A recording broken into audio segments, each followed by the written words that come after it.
오늘 하나님 말씀은 에레미야 28장입니다. 에레미야 28장 구약 1095페이지 에레미야 28장 1절에서 17절 말씀입니다. 이 시간 우리 한 부분 교도하도록 하겠습니다. 우리 6절까지 한 절씩 교도하시겠습니다. 그의 곧 유다 왕 시드기야가 다스리기 시작한 지 4년 다섯째 달 기브온앗술의 아들 선지자 하나냐가 여호와의 성전에서 제사장들과 모든 백성이 보는 앞에서 내게 말하여 이르되, 만군의 여호와 이스라엘의 하나님이 이같이 일러 말씀하시기를, 내가 바벨론의 왕의 멍에를 꺾었느니라. 내가 바벨론 왕 느부갓네살이 이곳에서 빼앗아 바벨론으로 옮겨간 여호와의 성전 모두 기구를 2년 안에 다시 이곳으로 되돌려 오리라. 내가 또 유다의 왕 여호야김의 아들 여고니아와 바벨론으로 간 유다 모든 포로를 다시 이곳으로 돌아오게 하리니, 이는 내가 바벨론 왕의 멍에를 꺾을 것임이라. 여호와의 말씀이니라 하시니라. 선지자 예레미야가 여호와의 성전에 서 있는 제사장들과 모든 백성들이 보는 앞에서 선지자 하나냐에게 말하니라. 선지자 예레미야가 말하니라. 아멘. 여호와는 이같이 하옵소서. 여호와께서 내게 예언한 말대로 이루사 여호와의 성전 기구와 모든 포로를 바벨론에서 이곳으로 되돌려 오시기를 원하노라. 아멘. 28장의 말씀의 제목은 내가 듣고 싶은 말씀만 드리려 하지 말라라는 주제를 가지고 오늘 좀 하나님의 교훈을 삼고자 합니다.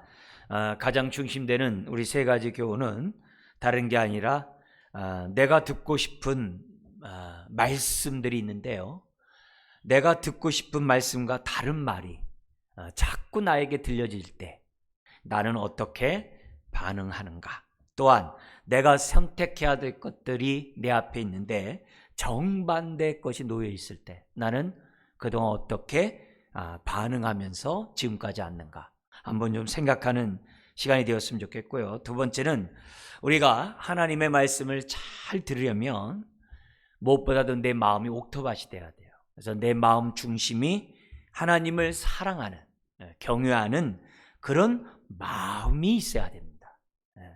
만약에 내 마음 중심에 탐욕이 또 야망이 자리 잡고 있으면 말씀이 잘 들리지 않습니다. 그래서 내가 하나님 말씀을 듣고자 하는 저와 여러분들은 항상 우리 마음 중심에 정말 하나님을 사랑하는 이 마음, 이게 우리 안에서 항상 자리 잡고 있어야 된다. 그것을 우리가 잊지 않았으면 좋겠고요. 세 번째는 뭐냐면, 내가 듣고 싶어하는 하나님의 말씀을 보면 내가 지금 어디에 가치를 두고 있는지, 어디에 주안점을 두고 있는지, 중심을 두고 있는지를 알 수 있습니다. 그렇기 때문에 우리가 말씀을 들으려고 할 때 항상 하나님의 선하시고 기뻐하시고 온전한 뜻이 무엇인지 잘 이렇게 분별하는 가운데 저와 여러분들이 하나님의 말씀을 듣고자 해야 한다는 거죠. 성령님이 우리에게 말씀하시는 그 말씀을 들을 귀를 항상 갖는 저와 여러분들이 되었으면 좋겠습니다. 자, 이렇게 내가 하나님의 말씀을 들으려고 할 때 듣고 싶은 말씀만 이렇게 들으려고 하지 말라는 거죠. 무엇보다도 내 마음밭이 하나님 보시기에 정말 이렇게 굳은 마음이 아니라 정말 들을 귀가 있는 부드러운 마음이 있는가를 우리가 생각하면서 살아야 한다는 거죠. 사실 이제 28장에 이렇게 주제로 하고 싶은 것은 뭐냐면은 우리의 이제 에레미야가 멍에를 매면서 지금 회개하지 않으면 바벨론에 이렇게 멍에로 매고 끌려가게 될 것이다. 지금 그런 메시지를 퍼포먼스 하면서 예레미야 전하고 있잖아요. 근데 이제 하나님께서 이 멍에를, 나무 멍에를 깨트려 버릴 거다. 그리고 예레미야에 있는 것을 갖다가 하나냐가 힘으로 꺾어버려요. 그러니까 하나님이 꺾지 못할 쇠 멍에를 갖다가 다시 이제 주거든요. 그런 메시지가 이 본문에 나와요. 여기서 이제 핵심 메시지가 그거거든요. 오늘 이 주제와 연관해서 얘기하는 게 뭐냐면은 우리의 멍에를 깨는 것은 사람의 힘이 아니라 회개다. 회개만이 우리의 멍에를 깰 수 있다. 이사야 선지자도 얘기했죠. 참된 정말 이 금식이 뭐냐 이게. 우리의 흉한 결박을 깨뜨려 버리는 그게 뭐냐 이게. 정말 하나님 보실 때 회개하는 그 금식이야말로 흉한 결박을 깨뜨려 버릴 수 있다 그랬잖아요. 그 규절이 에레미야에서도 그대로 나와요. 지금 28장에서요. 그래서 그런 두 가지 말씀은 다 동전의 양면에 있는 교훈의 말씀인데요. 오늘 28장을 통해서 다시 한번 우리가 이 말씀이 우리 마음에 들려지기를 원합니다. 지금 27장은 이런 거짓 선지자들에 의해서 정말 농락당한 시드기야 왕과 많은 관원들, 많은 백성들, 그들을 향해서 예레미야가 멍에를 갖다가 자기 스스로가 목에 메고서 시드기야 왕에게 이렇게 포로를 끌려갈 것이니까 빨리 회개하라. 그런 얘기를 27장에 했다고 한다면 28장은 그렇게 시드기야 왕을 비롯한 많은 사람을 혼미케 했던 여러 거짓 선지자 중에 한 사람 하나냐와야 직접 영적 대결을 하는 그 본문이 28장입니다. 그리고 이제 29장에 이제 바벨론 포로로 끌려간 자들에게 예레미야의 편지가 기록되어 있는데요. 오늘 여기 28장의 영적 대결에서 이 거짓 선지자가 등장을 합니다.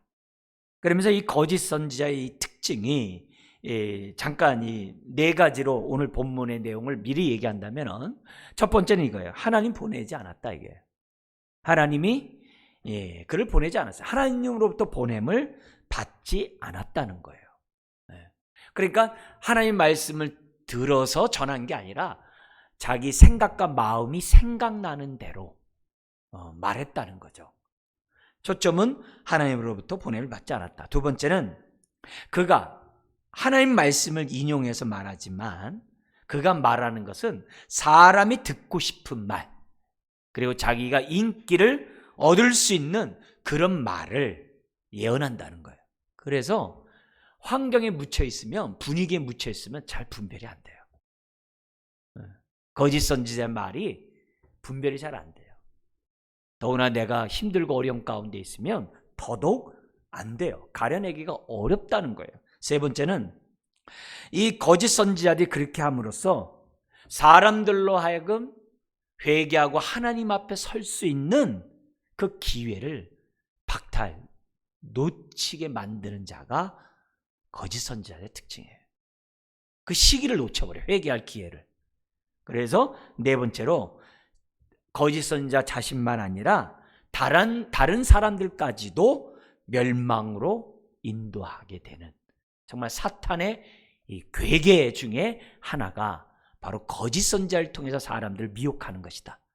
그러니까 어느 시대나 또 격변의 시대나 아주 혼탁한 시대나 지금같이 이 코로나 이런 시대에는 거짓 선지자들이 활개칠 수밖에 없는 그런 분위기라는 것을 저와 여러분들이 정말 기억하고 있는 것이 중요합니다. 왜요? 그래야 주의할 수 있거든요.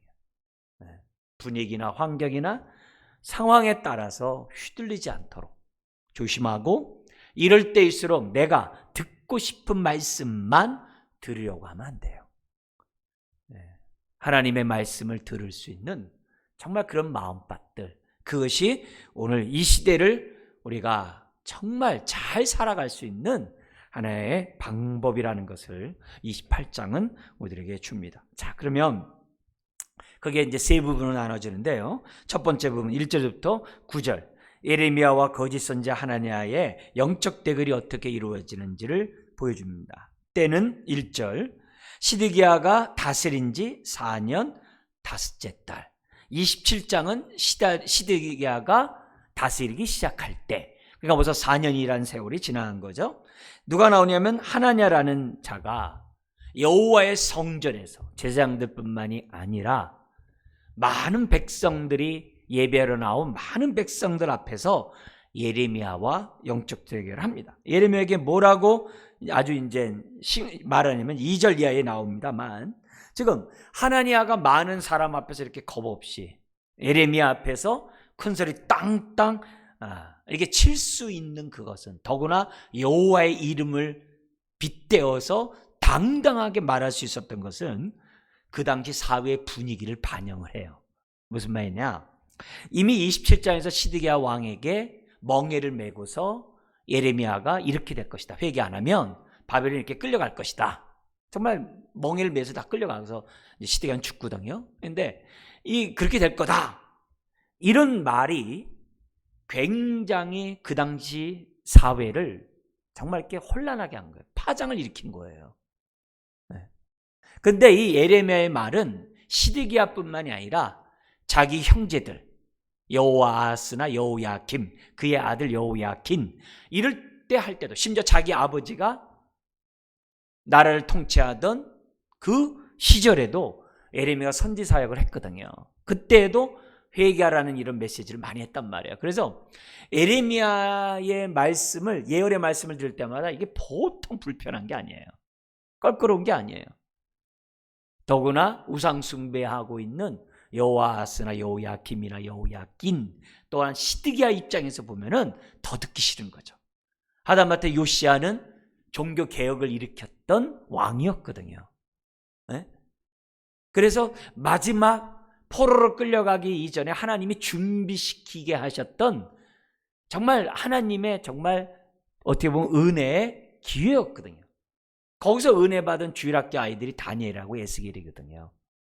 굉장히 중요한, 정말 큰 위기를 만날 때 은혜를 주시는 하나님의 그 어떻게 보면 공식과 같아요. 부흥회 때는 앞으로의 환란을 준비하게 하고자 하는 시대적인 그런 게 있거든요. 어느 시대나. 우리나라도 마찬가지예요. 우리가 막 70년대 막 부흥의 역사를 했을 때는 벌써 어떻게 돼요? 지금 저물어 가고 있는 그런 10,000불이 넘어가고 20,000불, 특히 20,000불이 넘어가는 그 시대가 됐을 때 영적으로 혼탁할 수밖에 없는 시대적인 반응이 다 있거든요. 그러니까 그런 시대의 은혜를 경험한 사람이 지금 2020년에 교회에 지금 뭐예요? 남아가지고 교회를 지금 하나님의 뜻을 이루어가고 있는 거거든요. 그러니까 지금 우리 주일학교나 어린 아이들이 이렇게 척박한 환경 속에 살아간다는 얘기는 한편으로 보면 굉장히 끔찍스러운 거예요. 그 위기의 때를 우리 자녀들이 과연 헤쳐나갈 수 있는가? 은혜를 맛본 부모의 세대와 달리 이 힘든 세상을 살아갈 수 있는가? 그거 생각하면 울컥하는 거죠. 눈물이 나는 거죠. 쉽지 않아요. 어쨌든 그때도 예레미야가 얘기했을 때 정말 이게 쉽지 않았거든요. 회개 메시지가. 그러나 그 아버지가 죽고 그 세 아들이 왕 노릇할 때 아주 우상 숭배가 팽배했거든요. 그래서 그 말을 다 듣기 싫어요. 더구나 시드기야 왕은요, 예레미야의 그 말을 더더욱 듣기 싫었을 거예요. 자기가 왕인데 포로로 끌려간다고 하니, 뭔가 왕이면 자기가 뭔가 형들보다도 좀 나은 왕이 되고 싶어하는 그런 야망이 있을 거 아니겠어요? 근데 그게 아니니까 시드기야는 더더욱 싫었죠. 백성들 또한 듣기 싫은 거죠. 그러니까 이런 분위기 속에서 누가 나온 거예요? 아주 헛된 만용을 피우는 하나냐가 이 분위기에 힘입어서 나와가지고 거짓 예언을 서슴지 않고 해버리는 거예요. 그래서 항상 거짓 선지자들의 특징은 뭐냐면 시대 분위기를 반영해요. 이걸 잊으면 안 돼요. 그래서 사람들로 하여금 혹하게 하고 듣고 싶게 하고 그냥 헛된 소망을 자꾸 불어주는, 아주 불어넣는 그런 행동을 아주 일관적으로 한다는 사실을 여러분 절대 잊으시면 안 돼요. 예수님도 경고했어요. 계시록에서도 경고했어요. 신약에 많이 경고했어요. 다 똑같은 얘기예요. 그렇기 때문에 이 시대에도 뭐냐면 하나님과 같은 자가 딱 나와가지고, 북이스라엘 멸망하기 전에 아합 왕 때도 보면 수백 명의 거짓 선자가 딱 나타나가지고 시대 분위기를 반영하잖아요. 그러다가 아합 왕이 전쟁에 나가 죽잖아요. 나가면 당신이 승리한다라고 했다가 결국 하나님의 심판을 받잖아요. 그러니까 그런 의미에서 오늘 우리들이 조심해야 돼요. 우리 한때 우리나라에서도요, 어떤 이 타종교에서 아주 이렇게 흔히 말하는 그쪽 계통의 이제 그런 사람들이 대화하는 내용이 뭐냐면은 이런 얘기를 해요. 월악산 아시죠? 월악산 그 영봉 위에 달이 뜨고 이 달빛이 물에 비치고 나면 30년 후쯤에 여자 임금이 나타날 거고, 그 여자 임금이 통치하고 3, 4년 있다가 통일될 것이다. 한반도 통일될 것이다. 이게요, 우리나라에 한때 굉장히 강풍을 불었어요. 그래가지고 이 월악산은 뭐냐면 그 당시에 이게 뭐냐, 충북 제천과 충주에 있는 거잖아요. 우리 그 여전도에도 한번 가보고 정교인도 한번 가본 적이 있는데 거기에 뭐냐면 물이 없거든요. 근데 85년에 충주댐이 완성되면서 달빛이 비치는 거예요. 그리고 그 시간에 따라서 어떻게 돼요? 30년이 지난 그때 누구냐면 우리 여자 대통령이 당선이 돼요. 근데 그 당선되기 전에 이 얘기를 선거 전략으로 얼마나 많이 썼는지 몰라요. 저 몇 번 들었어요. 여러분 들은지 아닌지 모르겠습니다만 얼마나 많이 들었는지. 그게 분위기가 그쪽 계통에 있는 사람들은 찰떡같이 믿었어요. 그게. 그래서 정말 대통령이 됐어요. 그러면 이제 얼마 남았냐면은 2020년하고 2021년에 3, 4년 있으니까 통일이 되는 거죠. 그래서 이제 앞으로 1년 남았습니다. 20년 지났으니까 이제 1년 남았습니다. 그러니까 이런 모습들이 딱 나오게 되면 사람들이 되게 확 쏠리게 되어 있는 거예요. 충주댐이 생길지 누가 알았습니까? 거기서 달빛이 비쳐가지고 30년 있다 대통령이 나올지 누가 알았어요. 근데 거기에 표가 확 들어갔고 그 결과 당선이 되고 아마 굉장히 큰 역할을 했을 겁니다. 여러분들은 안 들었으면 뭐 상관없겠습니다만 전 너무 많이 들었으니까. 그리고 그랬단 말이에요. 또 반면에 우리 2010년도서부터 계속 우리나라를 위해서 예언하는 그런 사람이 있어요. 케냐. 아주 유명한 사람이에요. 아주 그냥 정말 박사이면서 이제 예언 사역을 뛰어든 사람인데 유명해요. 그 사람 영향을 많이 받았어요. 그래서 우리 몇 년 전에 어떤 거기에 영향을 받았는지 모릅니다만 어떤 여성이 이제 남북 전쟁이 일어나니까 빨리 피신하래 가지고 한국의 많은 사람들이 재산을 갖다가 정리하고 미국으로 도망가 가지고 이슈화된 적도 있었어요. 우리나라에. 근데 그 같은 예언들인데 그 케냐에 그 디모라는 사람이 있어요.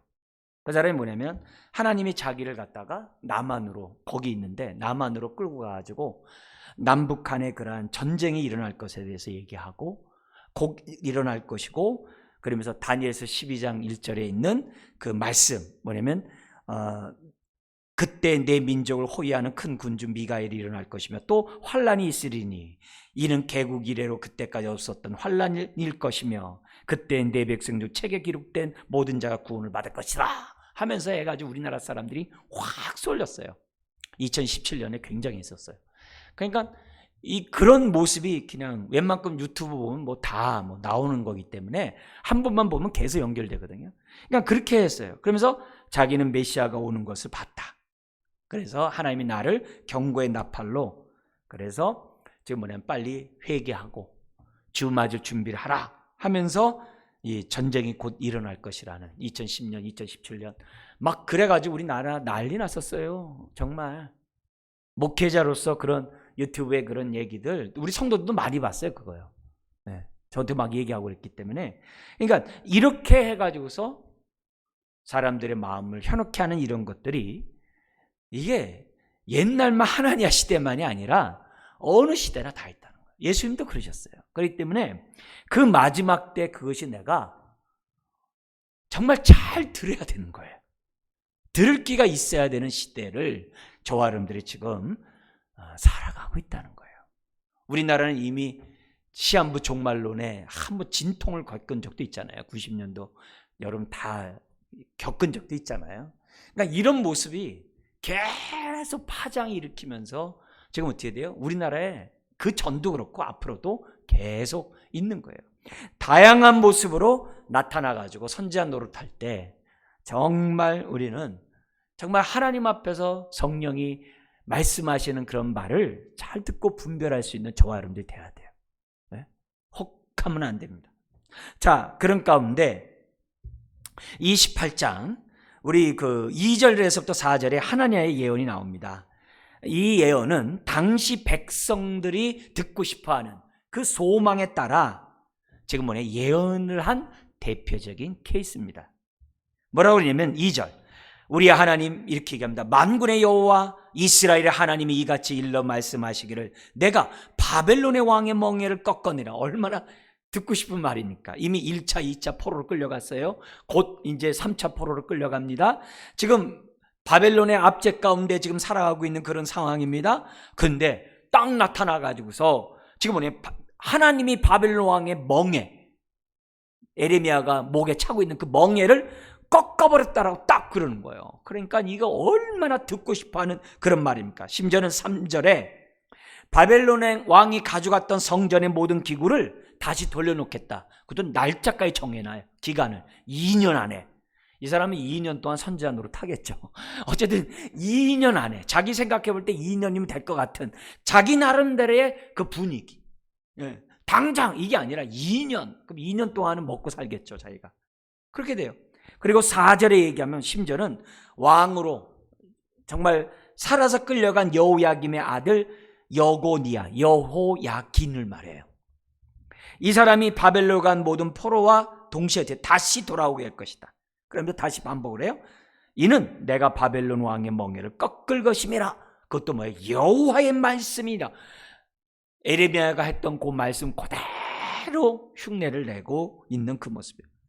다시 말씀드리자면 이거는 그 당시 사람들이 얼마나 듣고 싶어하는 예언인지 몰라요. 그리고 이 말을 듣고 얼마나 사람들이 기뻐했을까 눈에 보입니다. 왜냐?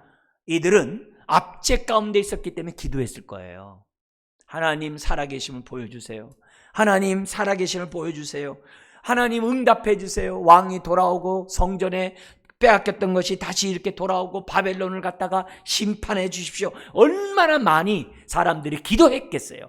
근데 그렇게 기도를 했는데 지금 어떻게 돼요? 시드기야 시절에 첫 왕이 됐을 때 에레미야한테서 말했거든요. 지금 벌써 어떻게 돼요? 4년 5개월이 지났잖아요. 이때 딱 나타나가지고 딱 말을 하니까 그 기간 동안 얼마나 많은 기도를 했겠어요. 그잖아요. 여호야긴이 끌려간 다음에 시드기야가 왕이 됐거든요. 그러니까 얼마나 사람들이 울부짖으면서 지금 통곡의 이스라엘의 벽에 사람들이 기도하듯이 얼마나 많은 사람들이 했겠어요. 거기에 하나니아가 딱 치고 나온 거예요. 딱 치고 나온 거예요. 여러분, 사단은 때를 알아요. 가룟 유다에게 예수를 팔 생각을 넣는 시간을 알아요. 어떻게 하면 베드로가 넘어질지를 딱 알아요. 저와 여러분들도 정말 우리들이 상황 분위기 이런 것들은 정말 거기에 우리가 속아 넘어갈 수밖에 없다는 것을 이해해서는 안 돼요. 그러자 예레미야가 5절 9절에 반발합니다. 한마디로 말해서 뭐냐? 하나니아는 하나님 보내지 않았다 이거예요. 그 얘기를 합니다. 뭐라고 하냐면 똑같이 성전에 서서 제사장 거기 서 있는 제사장과 모든 사람들 보는 앞에서 하나님에게 말합니다. 뭐냐면은 아멘. 여호와는 이같이 하옵소서. 여호와께서 내가 예언한 말대로 이루사 성전의 모든 기구와 모든 포로를 바벨론에서 되돌아오기를 원합니다. 이건 진심이거든요. 예레미야는 정말 돌아오기를 원하는 거거든요. 아, 나도 원한다. 딱 그래요. 그리고 여기서 뭐냐면 우리는 예레미야의 진심이 나오는 거죠. 예레미야 전하는 내용도 그거예요. 다 돌아올 거다 이게요. 근데 뭐예요? 내용은 맞아요. 돌아온다는 건 내용은 맞아요. 근데 때와 방법은 하나님과 다른 거예요. 그래서 분별하기 어렵다는 거예요. 예레미야의 때는 뭐예요? 70년이거든요. 하나님의 때는 뭐예요? 2년이거든요. 그리고 방법은 뭡니까?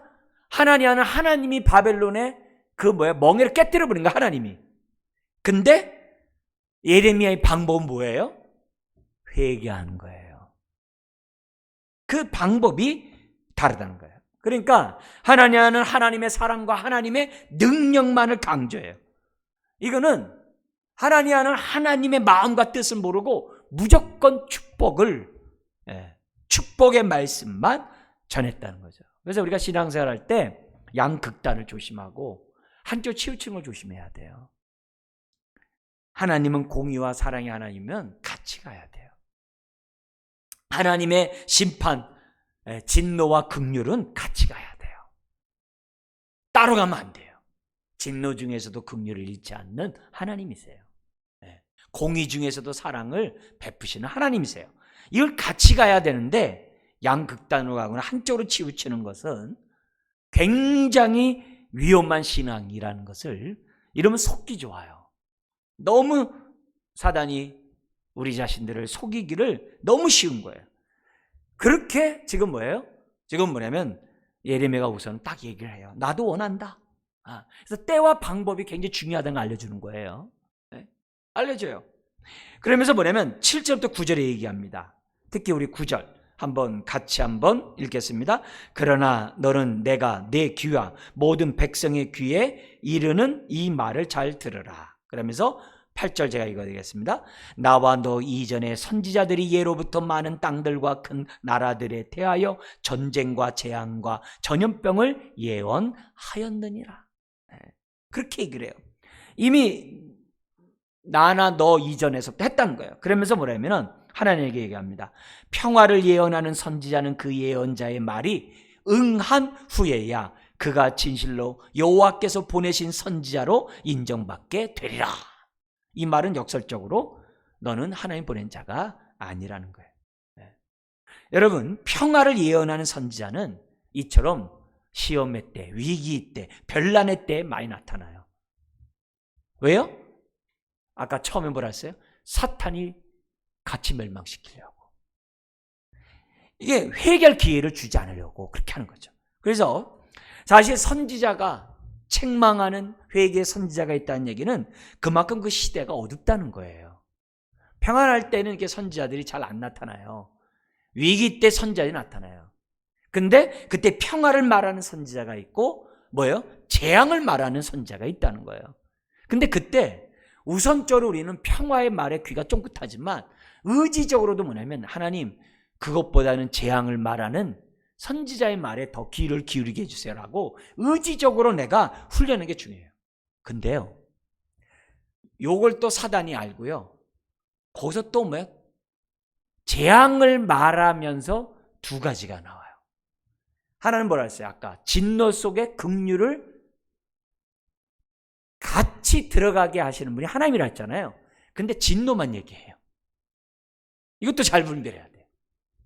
그래가지고 사람들에게 두려움과 무서움을 줘가지고 회개할 또한 어떻게 돼요?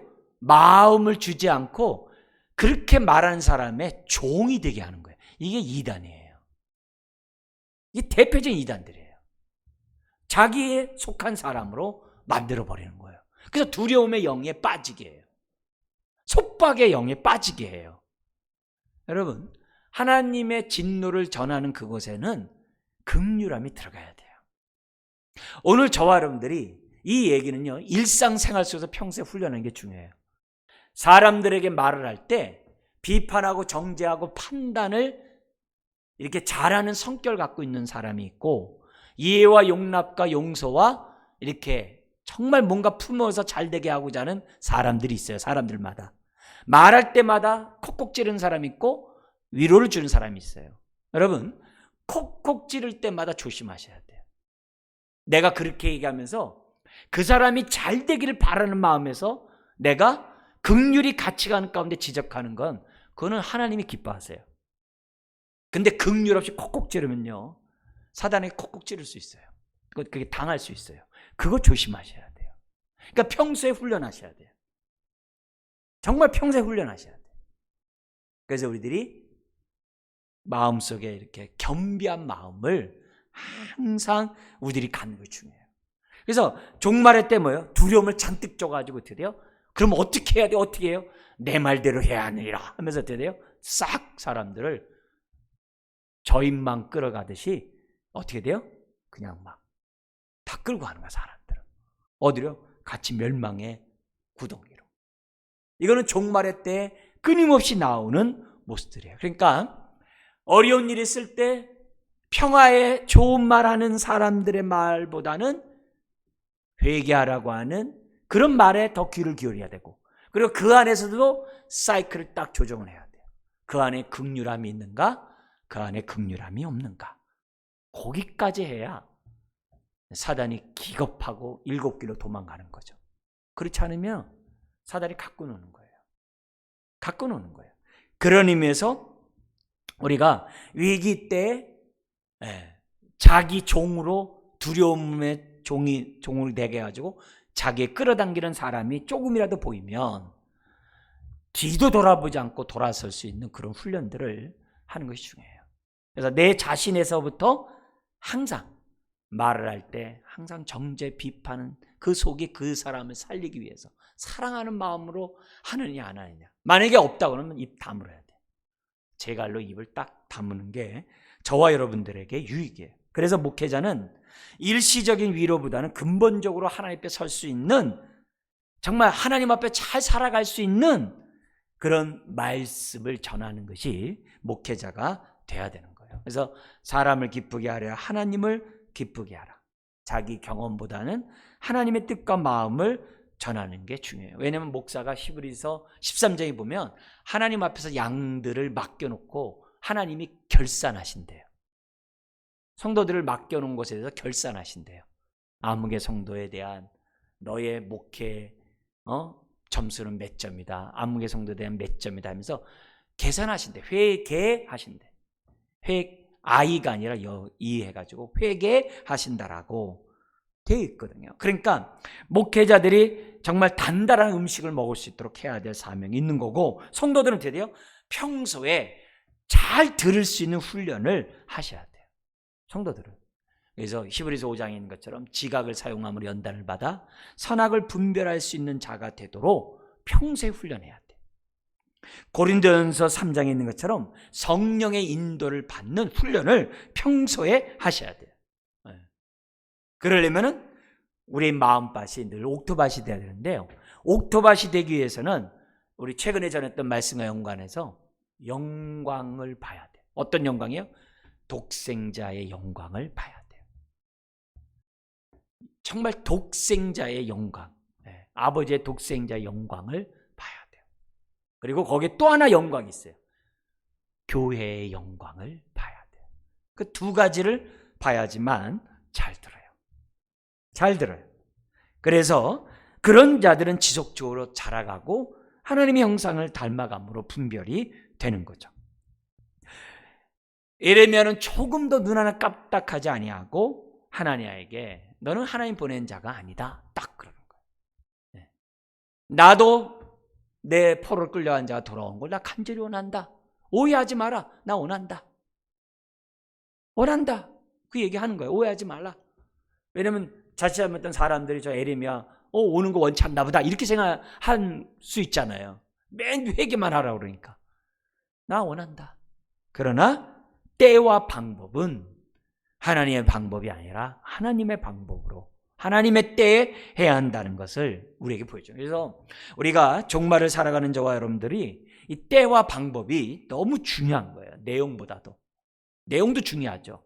그러나 강론에 들어가면 그게 중요하다는 거죠. 자, 그러자 10절에서 11절 반응이 나옵니다. 이에 대한 거짓 선지자들의 선지자 하나냐의 그 반응이 뭐냐면 분노예요. 그리고 예레미야의 반응이 나오는데요. 거기서 10절, 11절에 하나냐가 예레미야의 목에서 멍에를 뺏어서 꺾어요. 그러니까 시드기야 왕이 처음 시작할 때 멍에를 맸는데 4년 5개월 지날 때도 메고 있는 거예요. 그러니까 이게 정말 이게 얼마나 힘든 삶을 예레미야가 살았는지를 우리에게 보여주고 있는 거예요. 그러면서 모든 백성 앞에서 하나님이 2년 안에서 바벨론 그 왕의 느부갓네살 멍에를 이렇게 꺾어버리라 하면서 또 퍼포먼스를 딱 하는 거예요. 하나니아가. 분명히 말씀드립니다만 우리의 멍에를 깨트릴 수 있는 것은 힘이 아니라 회개뿐이 없어요. 흉한 결박을 푸는 능력은 회개밖에 없어요. 저와 여러분들에게. 딴 거 없어요. 이걸 잊으면 안 돼요. 회개만이 멍에를 정말 부러뜨릴 수가 있다는 거예요. 그러나 사람들은 자기는 회개 안 하고 하나님이 이 모든 문제를 해결해 주기만을 바라는 그런 죄성이 있다는 거예요. 그래서 평화의 예언, 희망의 예언, 전능하신 하나님의 능력을 더 듣기를 원한다는 거예요. 그래서 우리들이 속기 쉽다는 거죠. 안타깝게도 하나냐는 많은 사람들이, 성전에 있는 많은 사람들이 보는 앞에서 헛된 만용을 부렸던 것을 오늘 이 본문을 보입니다. 자, 근데 여기에 대해서 에레미야는 어떻게 반응합니까? 11절 하반절 끝에 보니까 이렇게 얘기합니다. 선지자 에레미야가 자기의 길을 어떻게 했다고 그래요? 가니라. 이렇게 됐어요. 자기의 길을 가니라. 이거는 무슨 말이에요? 그 당시 성전에 서 있는 사람들의 분위기가 에레미야의 예언보다는 하나니아의 예언에 더 마음이 쏠렸다는 증거예요. 그래서 에레미야 더 이상 할 말이 없는 거예요. 말할 필요가 없는 거예요. 이거는 예수님이 고향 정말 나사렛 회당에서 말씀을 전할 때 예수님을 낭떠러리에 떨어뜨려 죽이려고 했던 그 고향 사람들 앞에서 우리 주님이 자기 길을 가신 그 모습을 연상시키는 그런 장면이에요. 그만큼 선지자가 고향에서 환영받기 어려워요. 더구나 예레미야는 제사장 가문의 자녀잖아요. 그래서 성전이잖아요. 자기 터잖아요. 예레미야가 제사장이기 때문에 누구나 안단 말이에요. 그런 상황이었기 때문에 예레미야가 어떻게 돼요? 정말 마음 아픈 거죠. 더 이상 할 말이 없는 거죠. 자기 생활의 터전인 성전에서 배척받는 그 모습을 보여준 거예요. 그러나 여기서 우리가 한 번 더 주목해야 될 것이 뭐냐면 이때도 에레미야는 목에 멍에를 메고 있었다는 거예요. 왜 그래요? 그만큼 하나님의 말씀을 잘 전하고 싶어서 에레미야는 멍에를 메고 살았다는 거예요. 좀 정신 차리고 하나님의 말씀을 들으라고. 근데 들을 귀가 없는 거예요. 그들이 듣고 싶은 것은 이미 정해져 있었거든요. 하나냐가 하는 예언의 말을 듣고 싶은 게 그들의 마음에 자리 잡고 있으니까 하나님의 말씀이 들어가려고 하더라도 들어갈 수가 없다는 거죠. 그러나 저와 여러분 모두는, 복음을 맡은 저와 여러분 모두는 정말 우리의 삶을 통해 하나님 말씀을 전해야 될 사명이 있다는 것을 지금 예레미야가 우리에게 본으로 보여주는 거예요. 그래서 우리는 사람들의 손가락질을 받으면서까지 에레미야가 하나님 말씀을 전하고자 했던 이 모습 앞에 의기소침하거나 두려워하거나 정말 벙어리처럼 있는 것이 아니라 정말 우리가 듣기 싫은 말이라도 할 수 있는 저와 여러분들. 그러나 뭐가 있어야 된다고요? 긍휼이 있는 가운데 하나님의 진노의 말씀을 전할 수 있어야죠. 아마 눈시울이 이렇게 벌거지면서 눈물 흘리면서 얘기한 것이 더 적합한 표현이라고 말할 수 있겠죠? 자, 이런 모습 속에서 12절부터 17절 세 번째 단락이 나오는데 여기서 이제 거짓 선지자 하나에 대한 하나님의 평가가 나오게 됩니다. 12절부터 14절 하나님이 에레미야를 갖다가 하나냐에게 보내서 하나님의 말씀을 전하라고 얘기합니다. 뭐라고 했냐? 네가 나무 멍에를 꺾었으나 13절 쇠 멍에를 만들었다. 딱 그래요. 그리고 하나님의 뜻을 분명히 전합니다. 뭐라고 하냐면 하나님은 유다 백성과 유다에 있는 모든 짐승까지도 느부갓네살 왕을 섬기도록 내가 주었다. 앞에서 했던 얘기예요. 앞에서 했던 예언을 또다시 반복적으로 얘기를 하고 있습니다. 그러니까 하나님에 대해서, 전능하신 하나님에 대해서 믿습니다. 그 신앙이 좋아요. 높이 살만하지만 신앙은 때에 맞아야 되는 거예요. 그게 중요한 거예요. 때에 맞아요. 내용보다도 때에 맞아야 돼요. 근데 하나니아는 그렇지 못했던 거죠. 하나니아가 하나님을 사랑하지 않았다? 그건 아니에요. 하나님을 경외하지 않았다? 그건 아니에요. 나름대로 특심을 가지고 있으니까 나서서 말한 거겠죠. 자, 그에게 15절 16절 에레미야가 찾아가서 말을 합니다. 같이 한번 우리 15 5절 16절 읽겠습니다. 선지자 예레미야가 선지자 하나냐에게 이르되 하나냐여 들으라. 여호와께서 너를 보내지 아니하셨거늘 내가 이 백성에게 거짓을 믿게 하는도다. 그러므로 여호와께서 이와 같이 말씀하시되 내가 너를 지면에서 제하리니 내가 여호와께 패역한 말을 하였음이라. 내가 금년에 죽으리라 하셨느니라 하더니, 그러자 17절에 보니까 그의 7째 달, 2달 있다가 죽습니다. 그러면 하나냐는 갑자기 튀어나온 사람이냐? 그렇지 않다는 거죠. 이미 하나냐는 많은 사람들에게 위로를 줬고 소망을 줬고 믿음을 북돋아줬고 하나님이 반드시 바벨론을 꺾어버릴 것이라는 긍정적인 신앙을 심어줬을 거예요. 그리고 많은 사람이 하나냐의 말에 위로를 받고 새 힘을 얻어왔었을 겁니다. 그게 맞아요. 그렇지만 그는 자기가 생각나서 자기의 소망을 말했을 뿐인 것이지 하나님의 뜻은 아니었던 거예요. 어쩌면 예레미야보다도 더 인기 유명 선지자였는지도 몰라요. 왜냐면 거기 보니까 선지자 예레미야가 선지자 하나냐에게 얘기했거든요. 나름대로 백성들에게 하나님이 보낸 선지자가 아닌가 사람들이 착각이 들 정도로 그렇게 사람들에게 영향력 있는 사람이었다. 그러니까 어떻게 돼요? 사탄이 속이기가 쉽고 백성들이 예레미야보다도 하나님의 말에 더 어떻게 돼요? 귀를 기울일 수도 있는 거죠. 그만한 위치, 신분에 있었다는 것을 보여준 거예요. 자, 그러면서 예레미야가 하나냐에게 한 말 중에 주목해야 될 게 있어요. 16절에 보면 이런 말씀이 있어요. 하나냐야, 내가 여호와께 패역한 말을 하였음이라 그래요. 이 말이 무슨 말인지 알죠? 지금 하나냐는 예레미야에게 한 말이거든요. 근데 그 말이 지금 누구에게 한 말이라는 거예요? 여호와께. 그것도 어떤 말이래요? 소망의 말이 아니에요. 위로의 말이 아니에요. 패역한 말이라는 거예요. 옛날에 사도 바울이 예수님 부활의 주님 만나기 전에 다메섹 도상에서 깜짝 놀랐잖아요. 뉘시 오니까 나는 네가 핍박하는 예수라. 자기는 예수 믿는 사람 핍박했지 예수를 핍박한 적 없거든요. 나는 네가 핍박한 예수라. 깜짝. 그래서 거기서 교회론이 나온 거예요. 거기 교회론이 나온 거예요. 그러니까 오늘 저와 여러분들 우리가 서로 어떻게 돼요? 육신의 눈으로 보면은 서로만 보이지 우리 배후에 있는 하나님이 안 보여요. 바울이 죽게 하듯 서로를 대하라. 그건 머릿속으로 아는데 내 생활 속에 안 될 때가 많아요. 정신 바짝 차리셔야 돼요. 우리가 하는 말들은 다 죽게 하는 그런 말이에요. 결국 17절에 말씀대로 죽게 됩니다. 2달 만에 죽어요. 그러니까 나서지 말아야 될 때 그런 또 그 자리에 나섰다가 명을 재촉하죠. 나름대로 사람들 인기가 있고 안다라고 하나님을 안다라고 하는 사람이에요. 그러나 말씀은 보냄을 받지 않는 자들이 말하면 그게 독이 되는 거예요. 성령의 인도함 속에 말씀을 전하지 않는 것은 독이 된다는 것을 우리에게 보여줘요. 안타까운 것은 정말 자기만 죽는 것이 아니라 다른 사람이 회개할 기회를 박탈시키는 죄악을 범했다는 거죠. 여러분, 하나님의 진노를 막아서는 자가 돼야지 구원을 막아서는 자가 되면 안 되거든요. 은혜를 막아서는 자가 되면 안 되거든요.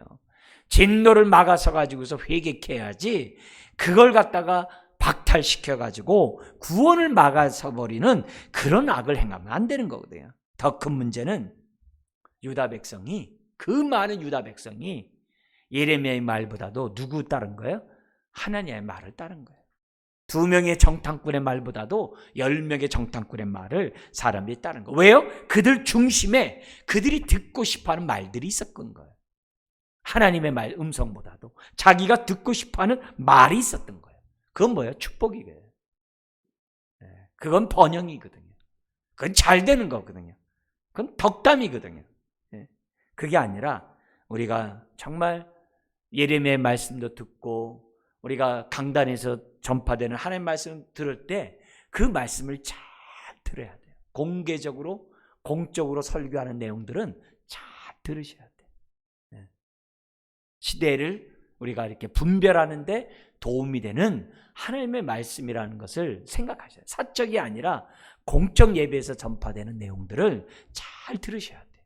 네. 새벽이나 수요일이나 주일날이나 어떤 해서 나오는 그런 메시지들이 함께 우리가 통합적으로 잘 들을 필요가 있는 거죠. 그래서 우리는 누구의 말을 듣느냐에 따라, 그리고 어떤 말을 듣느냐에 따라 내 마음 중심에 무엇이 있는지 사실 우리가 분별할 수 있어요. 알 수가 있습니다. 여러분, 지금 내가 제일 많이 듣는 말이 어떤 말이에요? 네. 내가 달게 듣는, 내가 좋아하는, 정말 제일 많이 듣는, 또 내가 제일 많이 보고 있는 게 뭐냐 이게. 그게 내 현재 중심에 자리 잡고 있는 그것이에요. 그것이 하나님의 정말 우리의 말씀과 비교해서 옳은지 아닌지를 빨리 이 시간 분별해야 돼요. 그래서 영적인 것이 아니면 빨리 돌아서야 돼요. 빨리 회개하고 돌아서야 한다는 것을 우리에게 보여줘요. 유다 백성이 예레미야보다도 하나님의 예언을 따랐다는 것은 그들 마음 중심에 멸망할 수밖에 없는 것이 그 자리에 잡고 있었다는 거예요. 그들은 우상 숭배했죠. 불의와 불법을 행했죠. 탐심 속에 살아왔잖아요. 그 이미 예레미야 앞에서 1장부터 했던 얘기잖아요. 그게 자리 잡고 있는 거예요. 그게 자리 잡고 있으니까 계속 그것을 유지하고 싶어하는 그런 마음이었던 거죠. 그러니까 하나님의 말에 혹 넘어가게 된 것이고, 거기에 따라서 어떻게 돼요? 함께 그것은 심판의 근거가 되는 거예요. 이게 문제인 거죠. 그러므로 우리의 신앙은 잘 듣는 데서 시작되는 거예요. 믿음은 어디서 나온다고요? 하나님의 말씀을 잘 들을 때 믿음이 생기는 거거든요. 신명기 6장 4장에서도 6장 4절에서도 쉐마가 뭐예요? 들으라 이거잖아요. 하나님의 말씀은 잘 듣는 데서부터 시작해요. 내가 듣고 싶은 말을 듣는 게 아니라 하나님의 말씀을 내가 잘 듣는 데서부터 오늘 우리들이 정말 신앙이 시작되는 거예요. 그래서 목사는 하나님의 말씀을 잘 전해야 되는 거죠. 딴 게 없죠. 우리 마음에 무엇이 자리 잡냐에 따라서 삶의 방향성이 벌어지게 돼 있어요. 그래서 내 마음 중심에 내 소망으로 채우는 게 아니라 하나님의 뜻으로 채우는 것이 중요해요. 그리고 그 뜻에 맞는 소망, 뜻에 맞는 정말 나의 비전, 뜻에 맞는 정말 그 뜻을 이루고자 하는 그 열망, 그게 내 마음의 중심에 자리 잡고 있어야 돼요. 그래서 내가 어떤 마음을 갖고 있냐에 따라서 인생의 운명이 달라지는 거죠. 여러분도 많이 들어본 한 예화 있죠? 미국의 22대, 24대 대통령이 되었던 클리브랜드라는 사람이 있어요. 굉장히 유명한 이런 사람인데요. 두 번 한 거죠. 22대 24.